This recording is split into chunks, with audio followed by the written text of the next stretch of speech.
भारत के केरल राज्य की राजधानी तिरुवनंतपुरम के पूर्वी किले के भीतर स्थित श्री पद्मनाभ स्वामी मंदिर भगवान विष्णु को समर्पित विशाल और भव्य मंदिर है। यह मंदिर केरल और द्रविड़ वास्तुशिल्प कला का अनुपम और उत्कृष्ट उदाहरण है। इसे दुनिया का सबसे धनी मंदिर माना जाता है।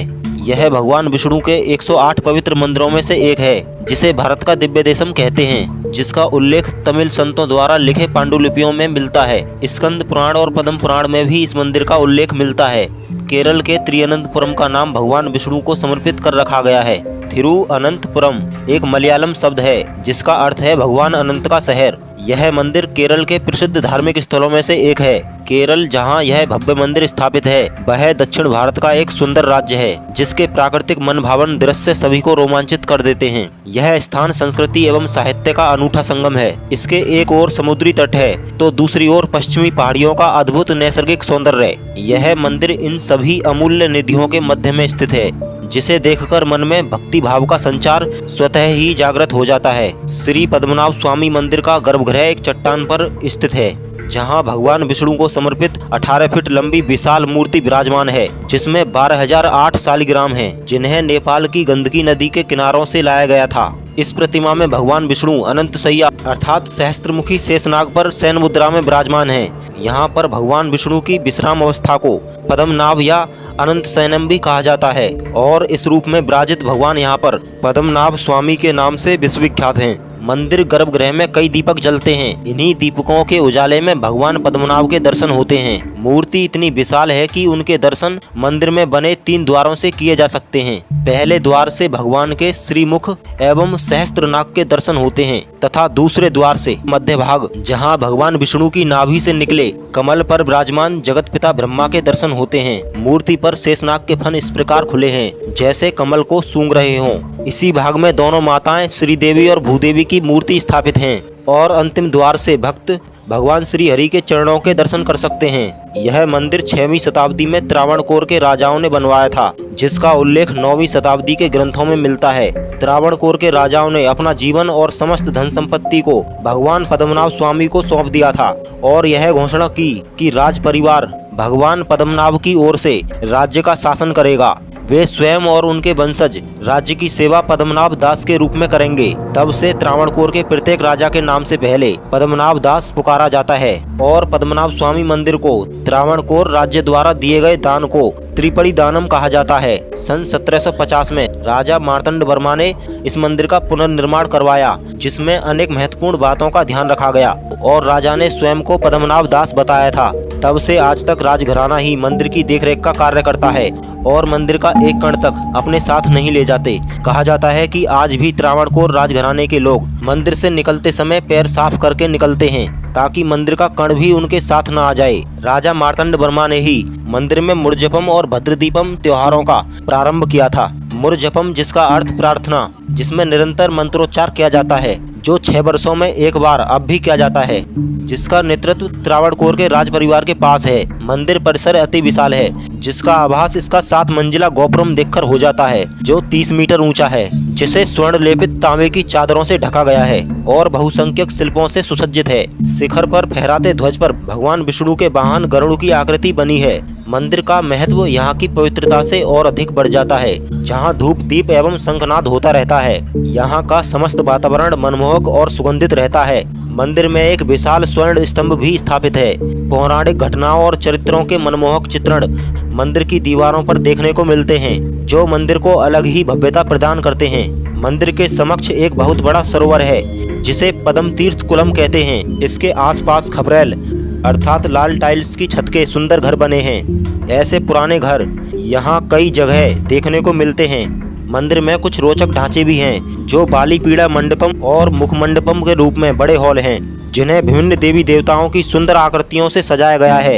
एक और ढांचा जो आपका ध्यान आकर्षित करेगा वह नवग्रह मंडप है, जिसकी छत पर नवग्रह बने हुए हैं। मंदिर के पूर्वी हिस्से से लेकर गर्भगृह तक एक विशाल गलियारा है, जिसमें 365 और 1/3 शिल्पकला वाले ग्रेनाइट के खंभे हैं, जिन पर अद्भुत नक्काशी की गई है। पूर्व की तरफ मुख्य प्रवेश द्वार के नीचे भूतल है, जिसे नाटक कक्ष कहा जाता है, जहां मलयालम महीने मीनम और तुलम के दौरान आयोजित वार्षिक 10 दिवसीय त्योहार में केरल के शास्त्रीय कला रूप कथकली का प्रदर्शन किया जाता है। मंदिर में भगवान पद्मनाभ स्वामी की 3 अवस्थाओं को दर्शाती हुई प्रतिमा स्थापित की गई हैं। सभी मूर्तियों की अलग अलग प्रकार से विशेष रूप से पूजा अर्चना की जाती है। गर्भगृह में उपस्थित भगवान पद्मनाभ की शयन मुद्रा में मूर्ति का श्रृंगार भारी भरकम स्वर्ण आभूषणों और सुगंधित पुष्पों से किया जाता है तथा पूजा के समय फूलों को मोर पंखों से हटा दिया जाता है। फिर मूर्ति को स्नान कराया जाता है तथा खड़ी मूर्ति को उत्सवों के अवसर पर मंदिर से बाहर ले जाते हैं। प्रति वर्ष अश्विन माह के शुक्ल पक्ष की एकादशी और कार्तिक माह की देव प्रबोधिनी एकादशी पर वर्ष में 2 बार यहाँ धार्मिक समारोह होता है, जिसमें राउत अर्थात पवित्र स्नान किया जाता है। इस समारोह में भगवान विष्णु, नरसिंह और श्री कृष्ण की मूर्तियों को समुद्र के किनारे ले जाकर स्नान कराया जाता है। पवित्र कुंड, कुलशेखर मंडप और नवरात्रि मंडप मंदिर को और भी अधिक आकर्षक बनाते हैं। मंदिर में कड़ी सुरक्षा व्यवस्था के साथ ही यहाँ श्रद्धालुओं के लिए नियम भी हैं, जिसका पालन मंदिर प्रवेश करते समय करना होता है। मंदिर के दर्शन के लिए विशेष परिधान गणवेश को धारण करना होता है, जिसमें पुरुषों को केवल मुंडू या धोती तथा महिलाओं को साड़ी या मुंडुम निर्यतम धारण करना होता है। मंदिर की वास्तुकला पत्थर और कांसे पर की गई बारीक नक्काशी के लिए प्रसिद्ध है। मंदिर परिसर में अनेक सुंदर चित्र और भीत चित्र उकेरे गए हैं। अश्विन माह के शुक्ल पक्ष की एकादशी को पद्मनाभ एकादशी भी कहा जाता है। इस एकादशी का महत्व स्वयं भगवान श्री कृष्ण ने युधिष्ठिर को बताया था। पद्म पुराण के अनुसार इस दिन भगवान विष्णु के पद्मनाभ स्वरूप की पूजा करने का विधान है, इसलिए त्रिअनंतपुरम के पद्मनाभ मंदिर में इस एकादशी पर विशेष पूजा का आयोजन किया जाता है, जिसका इतिहास महाभारत काल से जुड़ा हुआ माना जाता है। त्रिअनंतपुरम के बीच में विशाल किले की तरह दिखने वाला यह मंदिर अत्यंत प्राचीन है। महाभारत के अनुसार श्री कृष्ण के बड़े भाई बलराम इस मंदिर में आए थे और यहाँ पूजा अर्चना की थी। मान्यता है कि मंदिर की स्थापना 5000 वर्ष पूर्व कलयुग के प्रथम दिन हुई थी। वर्ष में 2 बार डूबता सूर्य मंदिर के गोपुरम की सभी 5 खिड़कियों से होकर गुजरता दिखाई देता है। इस अद्भुत दृश्य को देखने के लिए बड़ी संख्या में भक्त उमड़ते हैं। पहले सूर्य मंदिर की पहली सबसे ऊपर की खिड़की में दिखाई देता है, फिर यह दूसरी और तीसरी खिड़की पर दिखाई देता है। सूर्यास्त के तीसरी खिड़की में प्रवेश करने पर दृश्य अद्भुत हो जाता है। सूर्य आकाश में गायब होने से पहले चौथी और 5वीं खिड़की में दिखाई देता है। ऐसा इसलिए होता है, विषुव के दिन सूर्योदय और सूर्यास्त भूमध्य रेखा के उत्तर या दक्षिण के बजाय पृथ्वी के भूमध्य रेखा के ठीक ऊपर होता है।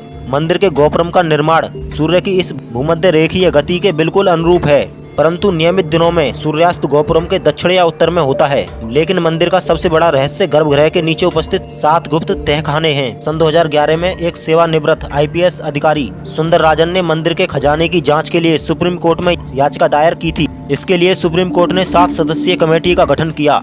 कमेटी द्वारा उन्हें ABCD E और F नाम दिया गया। इन तहखानों में प्रवेश करना एक चुनौतीपूर्ण प्रक्रिया साबित हुई, लेकिन अथक प्रयास के बाद वे 6 तहखाने खोलने में सफल रहे और उन्हें वहां हीरे जवाहरात और अन्य बहुमूल्य रत्नों तथा पत्थरों के साथ साथ बहुमूल्य धातुओं से बनी मूर्तियां और सिंहासन मिले। इनमें भगवान विष्णु की 3.5 फुट की एक मूर्ति और 18 फुट लंबी सोने की चैन भी मिली थी, जिसका वर्तमान मूल्य कुल मिलाकर 1,32,000 करोड़ रुपए है। परंतु जब वे अंतिम चैम्बर बी पर पहुंचे तो वे उसे खोलने में असफल रहे।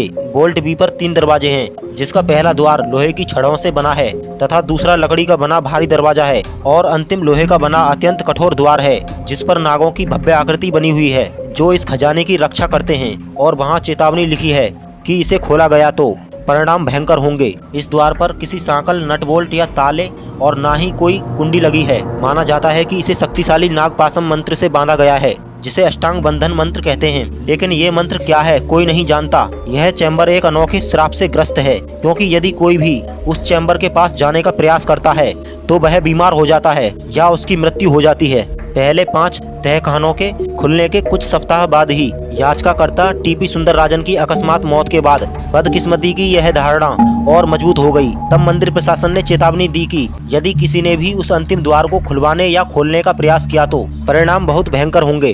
कहा जाता है इस द्वार को केवल गरुड़ मंत्र के सही और सटीक मंत्रोच्चार करके ही खोला जा सकता है, परंतु यदि मंत्रोच्चारण में कोई त्रुटि हुई तो मौत निश्चित है। लेकिन अभी तक ऐसा कोई सिद्ध पुरुष नहीं मिला जो इस द्वार के रहस्य से पर्दा हटा सके। माना जाता है कि चैम्बर बी में 2 लाख करोड़ से अधिक बहुमूल्य आभूषण आदि हैं, परंतु इतिहासकार इससे कहीं अधिक मानते हैं, जो लगभग 5 लाख करोड़ है। कहा जाता है कि सन 1931 में इस तहखाने को खोलने का प्रयास किया गया था, परंतु हजारों नागों ने मंदिर के तहखाने को घेर लिया था और उनके डसने से ऐसा करने वालों की मौत हो गई। परंतु एक दूसरी कहानी के अनुसार 136 वर्ष पूर्व त्रिअनंतपुरम में अकाल के कारण मंदिर के कर्मचारियों ने तहखाने बी को खोलने का प्रयास किया तो अचानक उन्हें मंदिर में तेज रफ्तार और शोर के साथ पानी भरने की आवाजें आने लगी। इसके बाद उन्होंने तुरंत दरवाजा बंद कर दिया था। कहा जाता है कि मंदिर का ये छठा तहखाना सीधे अरब सागर से जुड़ा है।